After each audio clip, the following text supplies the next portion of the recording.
নমস্কার, শান্তন টিভির পর্দায় আপনাদের সকলকে স্বাগত। সাথে আছে আমি দীপান্বিতা। চোখ রাখবো বিস্তারিত সংবাদে।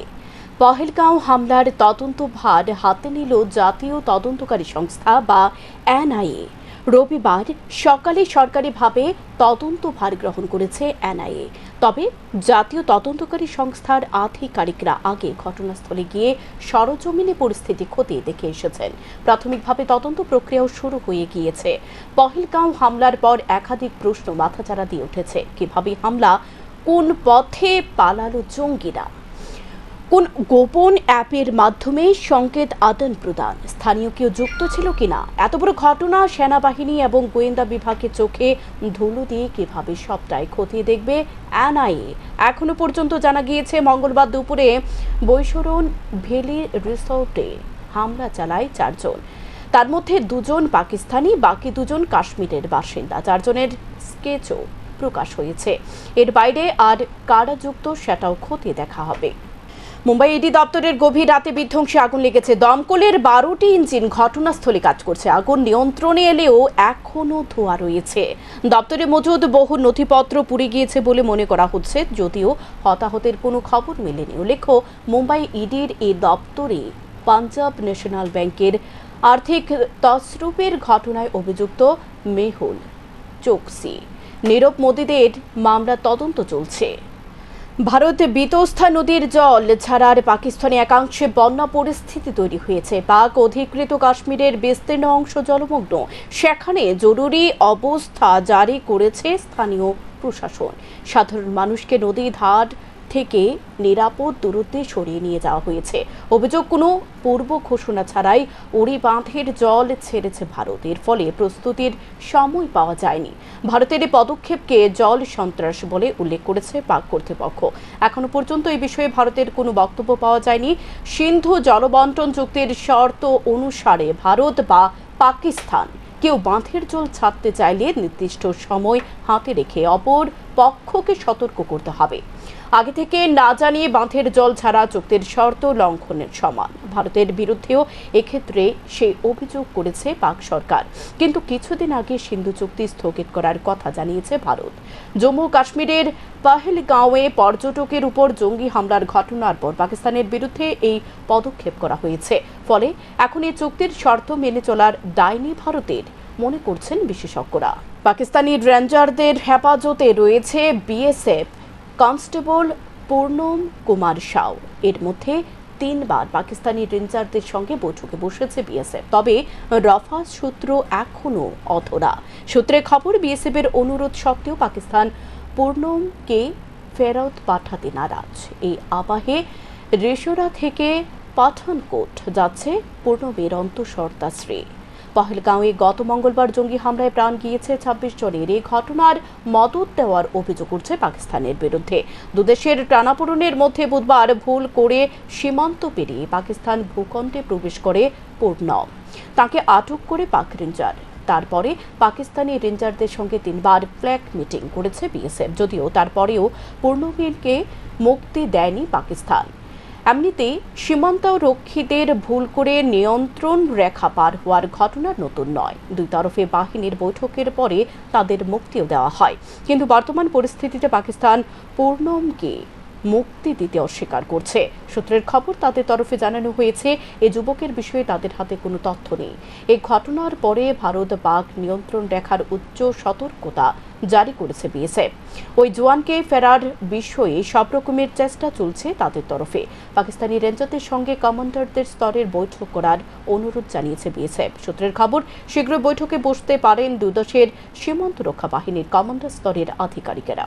2014 সালের পর দেশের চিত্র পাল্টে গেছে। 2014-র আগে পার্লামেন্টে জঙ্গিদের আক্রমণ থেকে শুরু করে সন্ত্রাসী কার্যকলাপ দেখেছে দেশবাসী। সে চিত্র বদলে দিয়ে দেশের অ্যাক্ট ইস্ট পলিসির মাধ্যমে শান্তির পরিবেশ তৈরি করেছে বর্তমান প্রধানমন্ত্রী নরেন্দ্র মোদী। রবিবার কামালঘাট স্থিত বামুটিয়া মণ্ডলের 17 নং বুথে মন কি বাত অনুষ্ঠান শ্রবণ করার পর বক্তব্য রেখে কথা বলেন মুখ্যমন্ত্রী ডাক্তার মানিক সাহা। রবিবার কামালঘাট স্থিত বামুটিয়া মণ্ডলের 17 নং বুথে মন কি বাত অনুষ্ঠান শ্রবণ করেন মুখ্যমন্ত্রী ডাক্তার মানিক সাহা। পরে অনুষ্ঠানে বক্তব্য রেখে মুখ্যমন্ত্রী ডাক্তার মানিক সাহা বলেন, 2014 সালের আগে দেশে যখন সন্ত্রাসমূলক কার্যকলাপ সংঘটিত হয়েছে তখন এর প্রভাব উত্তর পূর্বাঞ্চলের মধ্যে পড়েছে, কিন্তু বর্তমান প্রধানমন্ত্রী নরেন্দ্র মোদী উত্তর পূর্বাঞ্চলকে হীরা উপহার দিয়েছেন। অস্থির পরিবেশ বন্ধ হয়েছে। বর্তমানে প্রধানমন্ত্রী নরেন্দ্র মোদীর নেতৃত্বে সার্বিক ক্ষেত্রে বিকাশের দিকে এগিয়ে চলেছে দেশ, আর এগুলো অবশ্যই মূল্যায়ন করতে হবে, কারণ দেশ বর্তমানে অর্থনৈতিক দিক দিয়ে তৃতীয় স্থানের দিকে এগিয়ে যাচ্ছে। এই বিকাশের ধারা অব্যাহত রাখতে হবে। মুখ্যমন্ত্রী জম্মু কাশ্মীর প্রসঙ্গে বলেন, গত কয়েক দশক ধরে জম্মু কাশ্মীরে পরিস্থিতি কি ছিল সেটা সকলের জানা। বর্তমান সরকার যখন 370 ধারা বিলোপ করেছে তখন কাশ্মীরে পর্যটকরা যাওয়া শুরু করে। অর্থনৈতিকভাবে বিকাশের দিকে এগুচ্ছিল জম্মু কাশ্মীর, এবং জম্মু কাশ্মীরবাসী অত্যন্ত খুশি ছিল যে উগ্রপন্থী সমস্যা থেকে মুক্তি হয়ে গণতন্ত্র প্রতিষ্ঠিত হয়েছে জম্মু ও কাশ্মীরে। কিন্তু এর মধ্যে আবারও ষড়যন্ত্র করে পেহেলগাঁও জঙ্গি হানা দিয়েছে, এমনটাই জানান মুখ্যমন্ত্রী ডাক্তার মানিক সাহা। তিনি আরো বলেন, 2014 সালের পর দেশের চিত্র পাল্টে গেছে। 2014-র আগে পার্লামেন্টে জঙ্গিদের আক্রমণ থেকে শুরু করে সন্ত্রাসী কার্যকলাপ দেখেছে দেশবাসী। সে চিত্র বদলে দিয়েছে দেশের অ্যাক্ট ইস্ট পলিসির মাধ্যমে শান্তির পরিবেশ তৈরি করেছে বর্তমান প্রধানমন্ত্রী নরেন্দ্র মোদী। আজকে দেশ কিন্তু বুঝতে হবে, আমাদের দেশ কোথায় ছিল আর আজকে কোথায় চলে গেছে। 2014 আগে দেশের যে অবস্থা ছিল, সেই পার্লামেন্টে আক্রমণ থেকে আরম্ভ করে কিন্তু সবাই জানে, আজকে মুম্বাই হামলা, সব জায়গায় আতঙ্কবাদ, নর্থ ইস্টার্ন জন্য আমরা নিজেরও এই আতঙ্কবাদের দ্বারা আমরা ক্ষতিগ্রস্ত হয়েছি। 2014 পরে সেই চিত্রটা কিন্তু এখন পাল্টে গেছে। অ্যাক্ট ইস্ট পলিসির কারণে আজকে আমাদের নর্থ ইস্টে প্রচণ্ড যে সুবিধা হয়ে গেল, এরা মডেল মাননীয় প্রধানমন্ত্রী দিয়েছেন, সেইভাবে সমস্ত দেশের মধ্যে একটা যে বস্তির পরিবেশ ছিল, একটা স্থিরতা এসেছিল। কাজে সেই জায়গায় আজকে দেশ আমাদের সারা পৃথিবীর মধ্যে যে স্থানে মাননীয় প্রধানমন্ত্রী নিয়ে গেছে, সেটা কিন্তু এখানে আমরা নিশ্চয়ই স্যার মূল্যায়ন আমাদের করতে হবে। আমরা সেই দিশায় আমরা দেখছি। আমি আশা করব যে প্রতি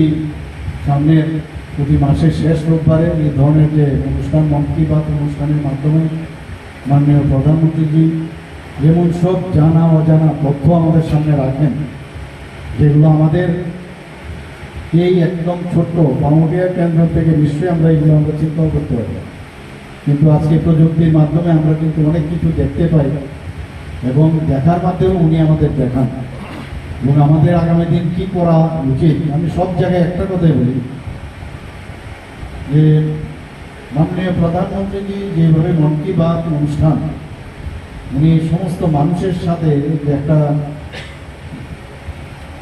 যে কানেক্ট করার যে চেষ্টা, সেটা কিন্তু পৃথিবীর কোনো রাষ্ট্রনেতা এই মন কি বাত অনুষ্ঠান করেন। উনি একটু আজকে এই জায়গার মধ্যে উনি বলেছেন যে মাকে নাম পেরোটা নাম, মার নামে একটা গাছ লাগাতে হবে। শুধু নিজের মার নাম, ভারতের যে আমাদের মাতৃভূমি, ভারত মাতার নামে আমাদের লাগাতে হবে। এবং এটা দেখে আজকে অন্যান্য দেশেও সেটা শুরু হয়ে গেছে। আমাদের গতবারে আমাদের ফরেস্ট ডিপার্টমেন্ট থেকে 5 মিনিটে আমরা একটা অভিনব একটা চেষ্টা করেছি। 5 মিনিটে আমরা সারা ত্রিপুরাতে 5 লক্ষ গাছ আমরা লাগাতে পারি। তো আমরা সেইভাবে আমরাও চাইছি। গাছের প্রয়োজনীয়তা সম্পর্কে আপনারা সবাই জানেন, এবং আমি আশা করি যে আমাদের দেশ যেভাবে এগিয়ে চলছে এবং তৃতীয় অর্থনীতির দিকে, পঞ্চম অর্থনীতির থেকে তৃতীয় অর্থনীতির দিকে ধাবিত হচ্ছে, এবং আগামী দিন 2047 ইংরেজিতে আমাদের যে মাননীয় প্রধানমন্ত্রীর যে বিকাশ সে যে ধারা, সেই ধারাকে সামনে রেখে উনি কাজ করছেন, আমরাও সেই বিষয়ে কাজ করছি। অনুষ্ঠান শেষে মুখ্যমন্ত্রী বৃক্ষরোপণ করেন। মুখ্যমন্ত্রীর সঙ্গে ছিলেন দলের কার্যকর্তারা। শান্তন টিভি। বর্তমান সরকার স্বচ্ছতার নিরিখে চাকরি প্রদান করছে। রাজ্যের যুবক যুবতীদের এখন আর কোনো নেতাকে ধরে চাকরি পেতে হয় না। কোনো রাজনৈতিক দল বছরের পর বছর তাদের আশা জাগিয়ে রাখতে পারে না। 2018 থেকে 19 অর্থ বছর থেকে এখন পর্যন্ত 16,942 জনকে স্বচ্ছতা মেনে চাকরি প্রদান করেছে বর্তমান সরকার এবং 2025 সালে এপ্রিল মাস পর্যন্ত 3,296 জনের চাকরি হয়েছে। রবিবার রাজধানীর রবীন্দ্র শতবার্ষিকী ভবনে চাকরিপ্রাপ্যদের হাতে অফার তুলে দিয়ে কথা বলেন মুখ্যমন্ত্রী ডাক্তার মানিক সাহা। রবিবার রাজধানীর রবীন্দ্র শতবার্ষিকী ভবনে এক অনুষ্ঠানের মধ্য দিয়ে চাকরি প্রাপ্যদের হাতে অফার তুলে দিলেন মুখ্যমন্ত্রী ডাক্তার মানিক সাহা। মুখ্যমন্ত্রী এদিন প্রথমে প্রদীপ প্রজ্বলন করে অনুষ্ঠানের শুভ উদ্বোধন করেন। তারপর অনুষ্ঠানে বক্তব্য রেখে মুখ্যমন্ত্রী বলেন, বর্তমান সরকার স্বচ্ছতার নিরিখে চাকরি প্রদান করছে। রাজ্যের যুবক যুবতীদের এখন আর কোনো নেতাকে ধরে চাকরি দিতে হয় না। কোনো রাজনৈতিক দল বছরের পর বছর তাদের আশা জাগিয়ে রাখতে পারে না। 2018 থেকে 19 অর্থ বছর থেকে এখন পর্যন্ত 16,942 জনকে স্বচ্ছতা মেনে চাকরি প্রদান করেছে বর্তমান সরকার এবং 2025 সালে এপ্রিল মাস পর্যন্ত 3,296 জনের চাকরি হয়েছে। তাতে তাদের হাতে অফার তুলে দেওয়া হয়েছে। যাদের চাকরি দেওয়া হয়েছে তারা সরকারি নীতির নির্দেশিকা মেনে জনকল্যাণে কাজ করবে। অনুষ্ঠানে বক্তব্য রেখে মুখ্যমন্ত্রী বলেন, যারা নতুন চাকরি পেয়েছে তাদের সরকারি নীতি নির্দেশিকা মেনে জনকল্যাণে কাজ করতে হবে। দেশের প্রধানমন্ত্রী নরেন্দ্র মোদী দুর্নীতিমুক্ত প্রশাসনের আহ্বান করেছেন, কিন্তু মাঝে মধ্যে যখন দুর্নীতির সাথে যুক্ত কোনো অফিসারের নাম আসে তখন অত্যন্ত দুঃখ হয়। তাই দুর্নীতি থেকে দূরেই থেকে জনগণের কল্যাণে কাজ করার জন্য মুখ্যমন্ত্রী কর্মচারীদের উদ্দেশ্যে আহ্বান জানান। চিফ সেক্রেটারি মহোদয় বলেছেন যে এখন পর্যন্ত আমাদের ত্রিপুরা সরকারের যারা কর্মচারীরা আছেন তাদের স্কিল এবং তাদের টেকনিক্যালি নো হাউ করার জন্য এই সরকার বিশেষভাবে ট্রেনিং দিচ্ছে। কারণ এখনো যখন আমরা কোনো পোস্টিং দিতে যাই বা কোনো সরকারের কোনো কাজে কাউকে পাঠাতে হয় বাইরে, আমরা কিন্তু জিজ্ঞেস করি এই কর্মচারী বা এই অফিসার কীরকম কাজ করবে। কাজে এখন থেকে আজকের তারিখ থেকে যদি আপনাদের ফাউন্ডেশন যদি স্ট্রং হয়, আপনারা কিন্তু এই ফাউন্ডেশনের উপরে আপনার আগামী দিন কিন্তু আপনাদেরকে সেভাবে চিহ্নিত করা হবে। কাজে আপনারা আশা করি যে আমাদের সরকারের যে নীতি নির্দেশিকা এবং জনকল্যাণের যেসব স্কিমগুলো আমরা আছে সেগুলো বিভিন্ন স্তরের যে কর্মচারীরা এখানে আসছেন তাদেরকে আমি বলবো যে আপনারা এই কাজটা অত্যন্ত অনেস্টির সাথে আপনারা করবেন। আমরা এখানে মাননীয় প্রধানমন্ত্রীজি বারবার বলছেন যে দুর্নীতিমুক্ত প্রশাসন। এখানে মাঝে মাঝে যখন আমি শুনি যে ওই অফিসার বা ওই যে কর্মচারী আছে তার বিরুদ্ধে ভিজিলেন্স চলছে, এগুলো যখন শুনি অত্যন্ত খারাপ লাগে। কেন সেটা হবে? এবং আমি যেটা বললাম যে আজকের আপনারা যখনই জয়েন করবেন এবং যেটা আমাদের চিফ সেক্রেটারি মহোদয় বলেছেন যে আপনারা টেবিলের ওই দিকে ছিলেন, যখন টেবিলের এদিকে এসে বসবেন আপনাদের প্লেজ নিতে হবে যে আমি স্বচ্ছতার সাথে কাজ করব, সময়ের সাথে আমি মানুষের জন্য এবং সময়ের সাথে আমি এই কাজটা আমি ডেলিভারি করব। আয়োজিত অনুষ্ঠানে উপস্থিত সমাজ কল্যাণ ও সমাজ শিক্ষা দপ্তরের মন্ত্রী টিঙ্কু রায় বলেন, রাজ্যের সমাজ কল্যাণ ও সমাজ শিক্ষা দপ্তর অত্যন্ত গুরুত্বপূর্ণ কাজ করে চলেছে। মানুষের জন্মের আগে থেকে মৃত্যু পরেই পর্যন্ত এই দপ্তর দায়িত্ব পালন করে। বর্তমান সরকার রাজ্যের অর্ধেক পরিবারকে সামাজিক ভাতা প্রদান করে চলেছে। দিব্যাঙ্গ ভাতা পেতে গেলে 80% শারীরিকভাবে দুর্বল হতে হয়, কিন্তু একমাত্র ত্রিপুরার রাজ্যে 60% দুর্বলদের দিব্যাঙ্গ ভাতা দেওয়া হয়। বর্তমানে সরকার প্রতিষ্ঠিত হওয়ার পর সামাজিক ভাতা 700 টাকা থেকে বৃদ্ধি করে 2000 টাকা করেছে। উল্লেখযোগ্যভাবে গত কয়েকদিন আগে রাজ্য সরকার সিদ্ধান্ত নিয়েছে যারা মানসিকভাবে দিব্যাঙ্গ তাদের জন্য মাসিক ভাতা 5000 টাকা করার। সুতরাং সমাজ কল্যাণ ও সমাজ শিক্ষা দপ্তর এই বিষয়গুলোর উপর গুরুত্ব দিয়ে আগামী দিনে আরো বেশি দায়িত্ব পালন করবে বলে আশা ব্যক্ত করেন মন্ত্রী টিঙ্কু রায়। তিনি আরো বলেন, কর্মচারীদের সময়ের কাজ সময়ের মধ্যে করতে হবে, দায়িত্ব বেশি নিয়ে কাজ করতে হবে, না হলে জবাবদিহি হতে হবে মানুষের কাছে। মন্ত্রী নতুন চাকরি প্রাপ্যদের শুভেচ্ছা জানান। রাজ্যের কর্মচারীরা বিকাশ ভারতের সৈনিক হিসেবে আগামী দিন দায়িত্ব পালন করবে বলে প্রত্যাশা ব্যক্ত করেন মন্ত্রী। এই দপ্তরে মানুষের জন্মের আগ থেকে মৃত্যু অবধি এই দপ্তরের কাজ। যেমন ধরুন কোনো মা গর্ভবতী হবে, তো সেই বাচ্চাটা শিশু জন্ম হবে, তার আগে তাকে মাতৃবন্দনা যোজনা বা মাতৃপুষ্টি উপহার দিয়ে আমরা তাদের কাজ শুরু হয়। আমাদের মাননীয় মুখ্যমন্ত্রীর একটা স্কিম রয়েছে মাতৃপুষ্টি উপহার, এবং আরেকটা স্কিম রয়েছে মাতৃবন্দনা প্রধানমন্ত্রী। এই দুটো স্কিম দিয়ে শুরু হয় ওই মা গর্ভবতী হওয়ার সঙ্গে সঙ্গে, অর্থাৎ শিশু জন্ম হওয়ার আগেই। এবং সেই শিশু জন্ম হওয়ার পর থেকে তাকে ভ্যাকসিন করা, তাকে অঙ্গনওয়াড়ি নিয়ে যাওয়া, তাকে ধীরে ধীরে ক্রমশ বড় হতে থাকা, এবং মৃত্যুর পরেও যে তার অন্ত্যেষ্টিক্রিয়া বা শ্রদ্ধাঞ্জলি যোজনার মধ্যে দিয়ে তাকে শেষ। অর্থাৎ রাজ্যের অধিক সংখ্যক, আমাদের রাজ্যে বিশেষ করে অর্ধেকের বেশি, আমরা 4 লাখের বেশি সামাজিক ভাতা দিয়ে থাকি, সোশ্যাল পেনশন দিই। আমাদের রাজ্যের পরিবার সংখ্যা যদি দেখুন, প্রায় অর্ধেক পরিবার যেখানে সামাজিক ভাতা পেয়ে থাকে। এবং আমাদের এখানে দিব্যাঙ্গ যারা বা আমাদের এছাড়া মানসিকভাবে যারা দিব্যাঙ্গ, তাদের জন্য আমাদের এই দপ্তর কাজ করে থাকে।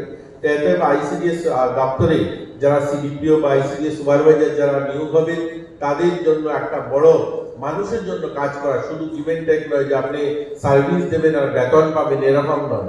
মানসিক শান্তি, মানুষের জন্য কাজ করা, সমাজের জন্য কাজ করার এটা বড় একটা প্ল্যাটফর্ম। এখানে থেকে আপনি প্রত্যেকটা মানুষকে, অসহায় মানুষকে কাজ করতে পারবেন, মানুষের পাশে দাঁড়াতে পারবেন, মানুষের যখন প্রয়োজন হবে তখন তার পাশে দাঁড়িয়ে তাকে হাত বাড়িয়ে তাকে সাহায্য করতে পারবেন।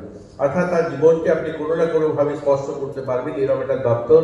যে দপ্তরের অনেকগুলো পরিকল্পনা ইতিমধ্যে আমাদের এবার যখন বাজেট হয়েছে, সেখানে মাননীয় মুখ্যমন্ত্রী এবং আমাদের অর্থমন্ত্রীর দ্বারা সেগুলো আপনারা দেখেছেন যেভাবে ঘোষণা হয়েছে।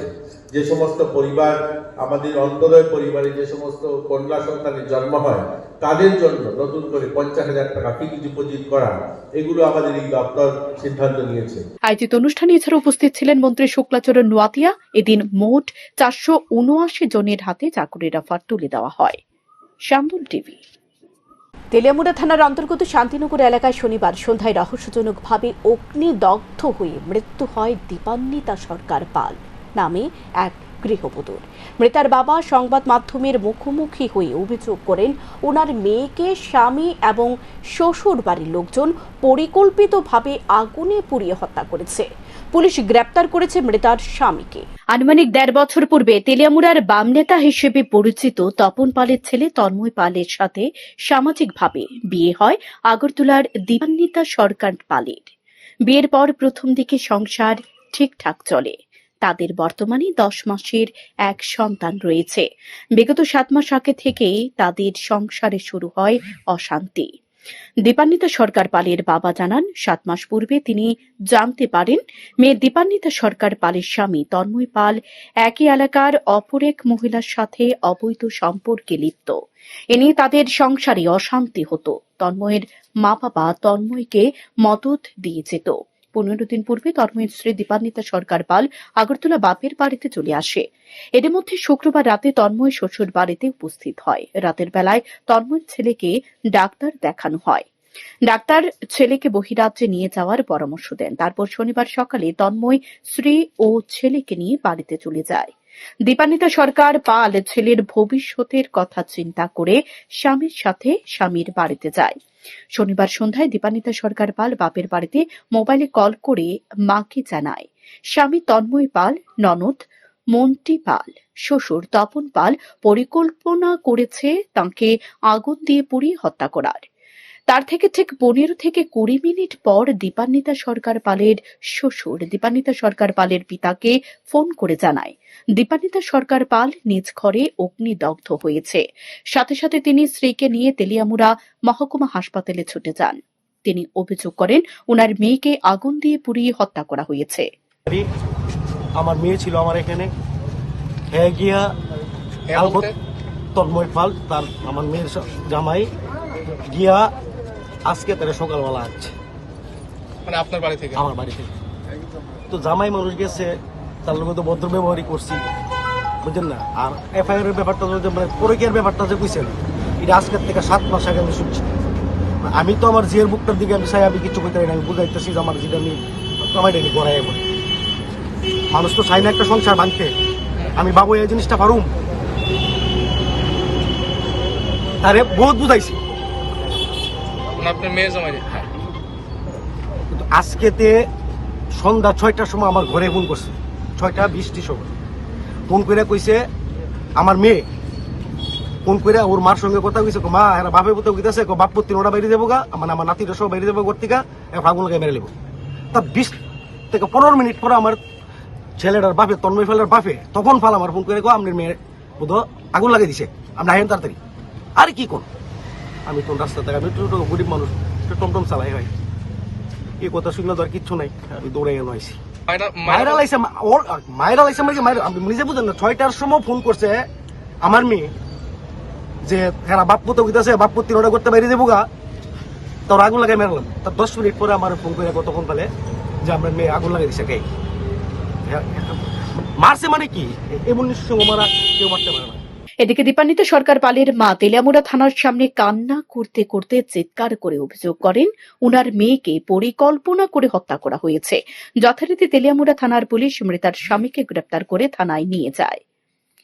রবিবার সকালে ফরেনসিক বিশেষজ্ঞরা ঘটনাস্থলে গিয়ে নমুনা সংগ্রহ করে। এদিকে এক্সিকিউটিভ ম্যাজিস্ট্রেটের উপস্থিতিতে মৃতার ময়নাতদন্ত করা হয় তেলিয়ামুড়া মহকুমা হাসপাতালে। ময়নাতদন্তের পর মৃতদেহ তুলে দেওয়া হয় পরিবারের লোকজনদের হাতে। ঘটনাকে কেন্দ্র করে এলাকায় চাঞ্চল্য দেখা দিয়েছে, যদিও পুলিশ ঘটনার তদন্তে নেমেছে। এখন দেখার পুলিশের তদন্তে কি বের হয়ে আসে। চুরি করে পুলিশের হাতে গ্রেপ্তার হলো 3 জন নাবালক। তাদের পাকড়াও করে উদয়পুর স্থিত আরকেপুর থানার পুলিশ তাদের জিজ্ঞাসাবাদ শুরু করেছে। গত বৃহস্পতিবার রাত 8:30 থেকে 9টার মধ্যে উদয়পুর রাজারবাগ স্থিত একটি মল থেকে বেশ কিছু সামগ্রী চুরি হয়েছে বলে মলের কর্মকর্তারা টের পেয়েছে। পরবর্তী সময় সিসি ক্যামেরা দেখে তারা কয়েকজনকে শনাক্ত করতে পেরেছে, কিন্তু শুক্রবার থেকে যাদের শনাক্ত করতে পেরেছে তাদের খুঁজে পাওয়া যাচ্ছিল না। রবিবার সকালে মলের কর্মকর্তারা 3 জনকে সিসি ক্যামেরা ফুটেজ দেখে আটক করতে পেরেছে। পরবর্তী সময় রাধাকিশোরপুর পুলিশকে খবর দিলে পুলিশ 3 জনকে থানায় নিয়ে যায়। মলের অ্যাকাউন্টেন্ট মধুসূদন পাল বলেন, 3 জনকে আটক করে পুলিশের হাতে তুলে দেওয়া হয়েছে। তবে যাদের আটক করা হয়েছে তারা প্রত্যেককে নাবালক স্কুলে পড়াশোনা করছে। আটক 3 জনকে জিজ্ঞাসাবাদ করে জানতে পেরেছে তারা গত 1 মাস ধরে এ দোকান থেকে বিভিন্ন ধরনের সামগ্রী চুরি করেছে। তাদের সঙ্গে আরো কয়েকজন জড়িত আছে বলে ধারণা করা হচ্ছে। সব বিষয়গুলো পুলিশ তদন্তে বেরিয়ে আসবে বলে ধারণা করা হচ্ছে। বৃহস্পতিবার দিন 8:30 থেকে 9টার মধ্যে এরা 3 জন লোক আইছে, আয়া জিনিসপত্র চুরি করছে। আমরা একটু সন্দেহ হয়েছে, সন্দেহ হওয়ার পরে আমরা হেরা ধোকা দিচ্ছি না। আমরা পরের দিন সিসি ক্যামেরা দেখছি, যারা আইডেন্টিফাই করছে, করার পর অনেকদিন খুঁজি পাইছি না। আজকে সকালবেলা হেরা 2 জনের আনছি, আর ওখানে 1 জনের 2টা আনছি। প্রতিবার কি উদয়পুরে? উদয়পুরে। আপনার কবে টের পাইছেন যে আপনার মল থেকে? আমরা বৃহস্পতিবার দিন যে সময় আমরা ক্লোজ করুম, ক্লোজ করে বাড়িতে দেবো, আমরা একটু সন্দেহ নেই সিসি ক্যামেরা আমরা ফুটেজ দেখছি, শিক্ষার্থীরা আমরা সন্দেহ নেই, আমরা দেওয়ার পরে আইডেন্টিফাই করতেছি তারা 3 জন। আপনি কি ম্যানেজার? আমি অ্যাকাউন্টেন্ট। কি নাম আপনার? আমার নাম মধুসূদন পাল। পুলিশে নিয়ে গেছে, আমরা তো নাই, আমরা আরেকজন রাম থাকতে হেরা এখন আনছি, মানে হের গার্জিয়ান আয়া কি করে না করে হেরো কি পুলিশে তুলে দেবে? দেবো, পুলিশে তুলে দেবো। শান্তন টিভি।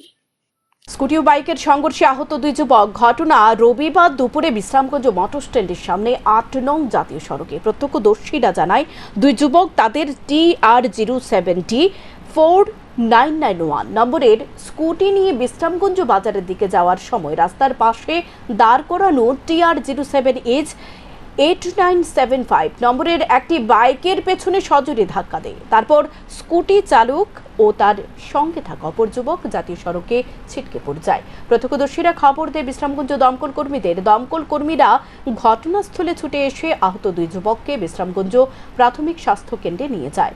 খবর পেয়ে বিশ্রামগঞ্জ হাসপাতালে ছুটে যায় বিশ্রামগঞ্জ থানার পুলিশ।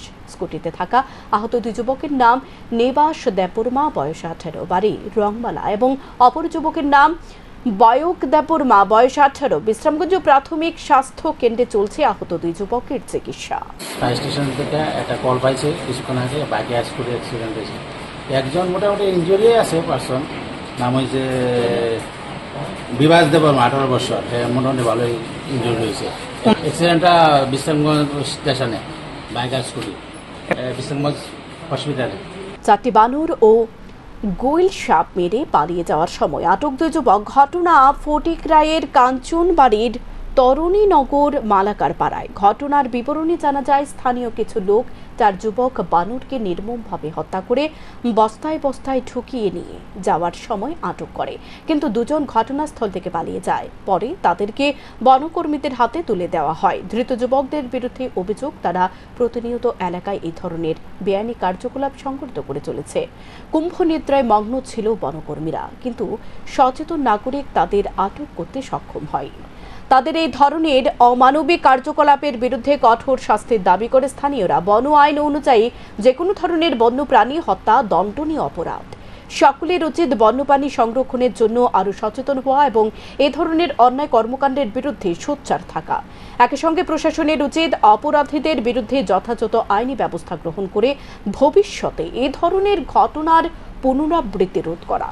খবর পেয়ে মানে একটা ইনফরমেশন পাই আইছি এখানে 2 জন লোকের মারছে, টিভি পাইছি আমরা। এটা তার আপাতত আমরা হেফাজতে নিয়েছি। আমরা যা কিটা করণ যায় আমরা পরে ডিসিশন করা হবে, দেখা হবে কিটা করা। আর লোকাল থেকে জানা যায় স্যার তার সাথে আরো ছিল যারা বন্দুক নিয়ে এসেছিল।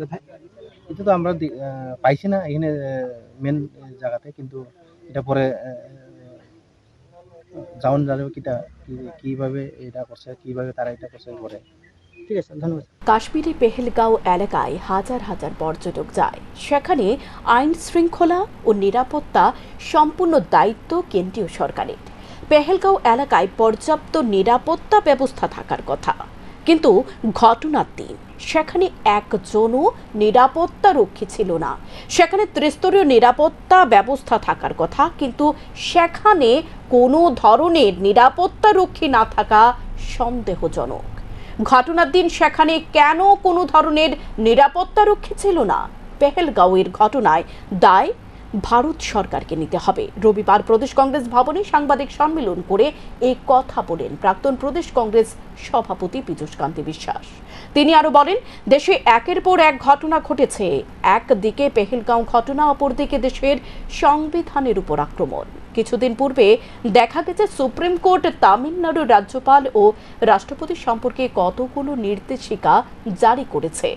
তামিলনাড়ু সরকার বিধানসভায় কিছু বিল পাশ করিয়েছিল, সেগুলোর মধ্যে কিছু বিল তামিলনাড়ু রাজ্যপাল আটক করে রেখেছিল, আবার কিছু বিল রাষ্ট্রপতি আটক করে রেখেছিল। সুপ্রিম কোর্ট তার নির্দেশে স্পষ্ট জানিয়ে দিয়েছে, তামিলনাড়ুর বিধানসভায় পাশ হওয়ার বিল কোনোভাবে রাজ্যপাল ও রাষ্ট্রপতি আটক করে রাখতে পারেন না। সুপ্রিম কোর্ট তার নির্দেশে স্পষ্ট জানিয়ে দিয়েছে, 2 মাসের মধ্যে বিলগুলোকে স্বাক্ষর করে দিতে হবে, অন্যথায় বিলগুলো আপনা আপনি আইনে পরিণত হয়ে যাবে। দেশের উপরাষ্ট্রপতি সুপ্রিম কোর্টের এই রায়ের বিরুদ্ধে মুখ খুলেছেন।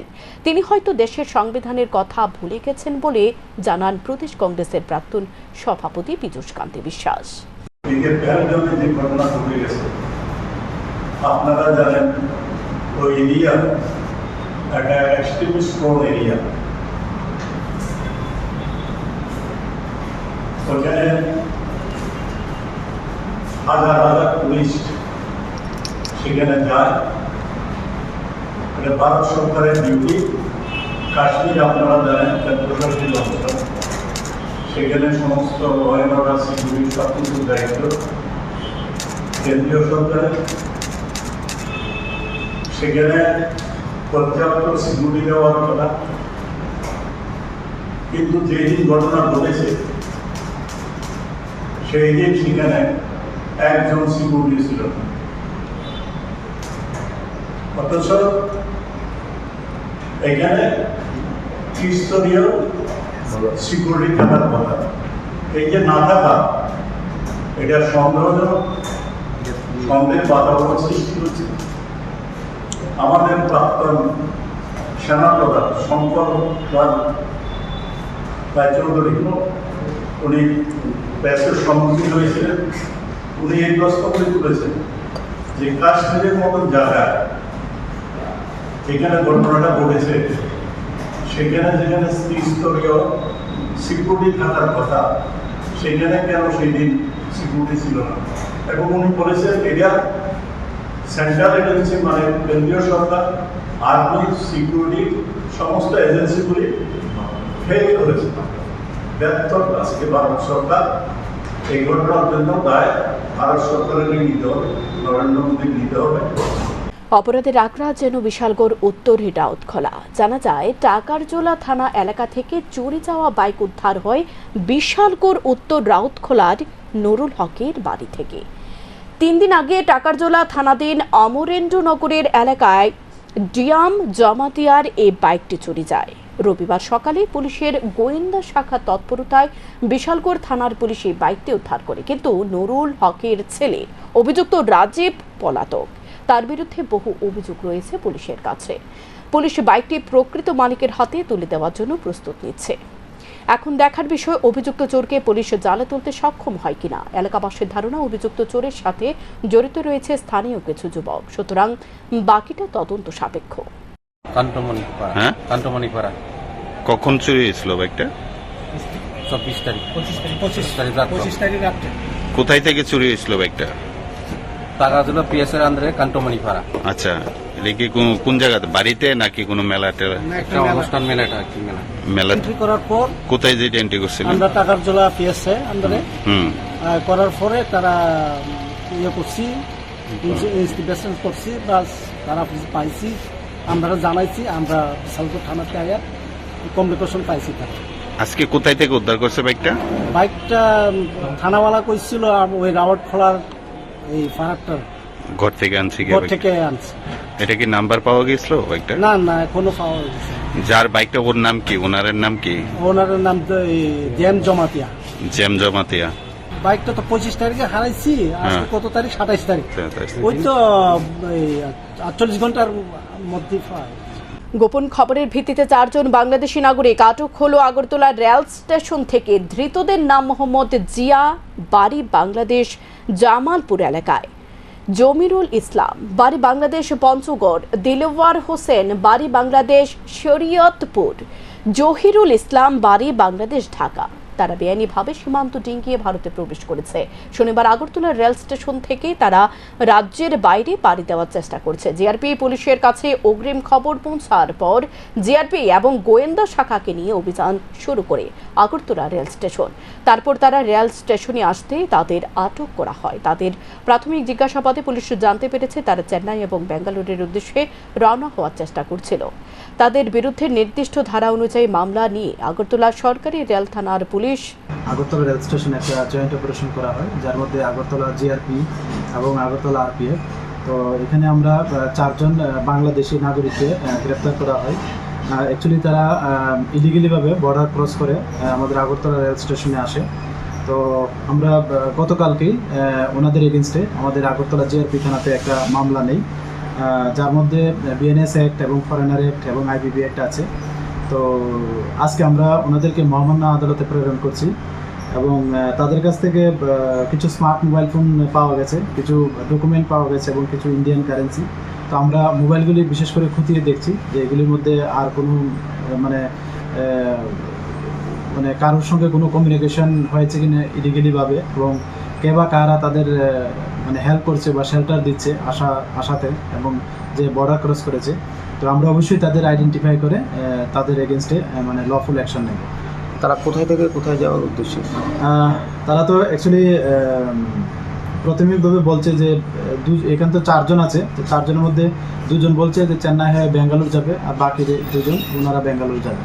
না, এতটুকুই, smart mobile phone, cash currency এবং কিছু ডকুমেন্ট আর কি। আর আরেকটা যেটা আমাদের গতকালকে একটা অপারেশন হয়েছে, যা জিআরপিএফ এবং আরপিএফ একসঙ্গেই, এবং যেটা লিড করেছে আমাদের আরপিএফের যে ডগ স্কোয়াড আছে তারা। অ্যাকচুয়ালি 3টা ব্যাগের মধ্যে মতলব গাঁজা পাওয়া গেছে, যা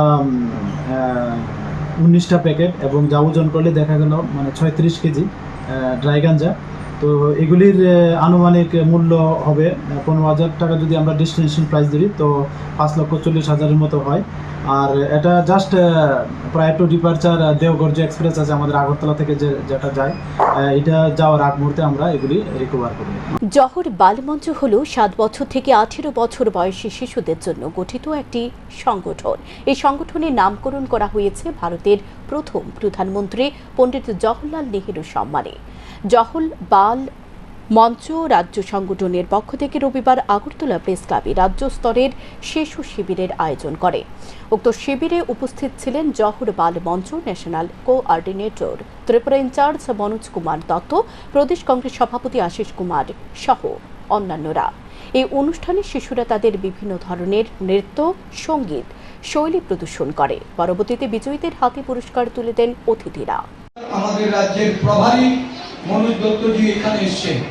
মনোজ বাবু জহর বাল মঞ্চের কর্মসূচি সম্পর্কে উনি আরো বিশদভাবে বলবেন এবং কি লক্ষ্য, এই লক্ষ্য পূরণে আপনাদের কিভাবে সহযোগিতা করতে হবে, আপনাদের সকলের সমর্থন আমরা কামনা করি এবং আমরা মনে করি যে একটা সদ্ভাব, ভ্রাতৃত্বসুলভ মনোভাব নিয়ে এই রাজ্যের নতুন প্রজন্ম তারা যেন বেড়ে উঠতে পারে, তারা যেন এগিয়ে যেতে পারে, সেই লক্ষ্যে জহর বাল মঞ্চ এই রাজ্যে কাজ করবে। জহর বাল মঞ্চের সমস্ত কর্মকর্তাদের আজকের এই কর্মসূচি সফল রূপদান করার জন্য তাদেরকে আমি আমার ব্যক্তিগত তরফ থেকে ধন্যবাদ। রবিবার সমগ্র রাজ্যের 119টি কেন্দ্রে অনুষ্ঠিত হয় ট্যাট পরীক্ষা। এদিন নির্ধারিত সময়ের মধ্যে কঠোর নিরাপত্তা ব্যবস্থার মধ্য দিয়ে শুরু হয় পরীক্ষা।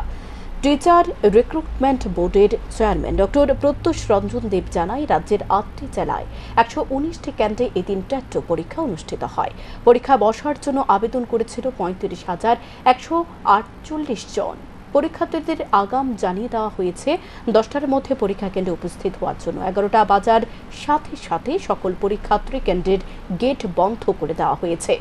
11টার পরে কাউকে আর পরীক্ষা কেন্দ্রে প্রবেশ করতে দেওয়া হয়নি। পরীক্ষা গ্রহণকে কেন্দ্র করে কোথাও কোনো সমস্যা হয়নি। তবে 1-2টি পরীক্ষা কেন্দ্রে কয়েকজন পরীক্ষার্থী 11টার পর পরীক্ষা কেন্দ্রে পৌঁছেছে। নিয়ম অনুযায়ী তাদেরকে পরীক্ষা কেন্দ্রে প্রবেশ করতে দেওয়া হয়নি। তেমনই ভাবে খোয়াই জেলাতেও ট্যাট এর অন্তর্গত 11টি স্থানে এই পরীক্ষা চলছে। তার মধ্যে খোয়াই মহকুমায় এই পরীক্ষার ভেন্যু রয়েছে 8টি স্কুলে। ত্রিপুরা রাজ্যের 8টা জেলায় আজকে টেট 2 পরীক্ষা অনুষ্ঠিত হচ্ছে। আমাদের 8টা ডিস্ট্রিক্টে পরীক্ষার সেন্টার মোট 119টি এবং আমাদের টোটাল ক্যান্ডিডেট যারা অ্যাপ্লাই করেছে সেটা হচ্ছে 35,148 জন। আমাদের প্রত্যেকটা পরীক্ষা কেন্দ্রে পরীক্ষার্থীদেরকে বলা ছিল যে তারা ঠিক 10টার মধ্যে অতি অবশ্যই যেন পরীক্ষা কেন্দ্রে উপস্থিত থাকেন এবং তাদের পরীক্ষা কেন্দ্রে নিজ নিজ হলে আসন গ্রহণ করেন। এবং বলা হয়েছিল যে 11টা বাজার সঙ্গে সঙ্গে সমস্ত গেট বন্ধ হয়ে যাবে এবং 11টার পরে আর কোথাও কাউকে ঢুকতে দেওয়া হবে না। আমরা 4টে খবরের কাগজে বিজ্ঞপ্তি দিয়েও এই তথ্য জানিয়েছি। তো সেই অনুযায়ী আমাদের সব জেলাতে সব পরীক্ষা কেন্দ্রে পরীক্ষা শুরু হয়েছে। এখন পর্যন্ত আমাদের কাছে যা রিপোর্ট, ঠিকঠাকভাবেই পরীক্ষা শুরু হয়েছে, কোথাও কোনো সমস্যা এখন পর্যন্ত নেই। 1-2টি কেন্দ্রে কয়েকজন পরীক্ষার্থী যাদের 10টার সময় পরীক্ষা কেন্দ্রে আসার কথা ছিল তারা 11টার পরে পরীক্ষা কেন্দ্রে এসেছে এবং আমাদের নিয়ম অনুযায়ী তাদেরকে ঢুকতে দেওয়া হয়নি। আমরা তাদের এডমিট কার্ডে উল্লেখ করে দিয়েছিলাম যে 10টার মধ্যে তাকে পরীক্ষা কেন্দ্রে উপস্থিত থাকতে হবে। আমরা 4টে খবরের কাগজে এবং ইলেকট্রনিক মিডিয়াতেও আমরা প্রচার করেছিলাম যে আমাদের পরীক্ষা কেন্দ্রগুলিতে ক্যান্ডিডেটদেরকে ঠিক 10টায় আসতে হবে। এখনকার মতো সংবাদ এ পর্যন্তই। চোখ রাখুন শান্তন টিভির পর্দায়। নমস্কার।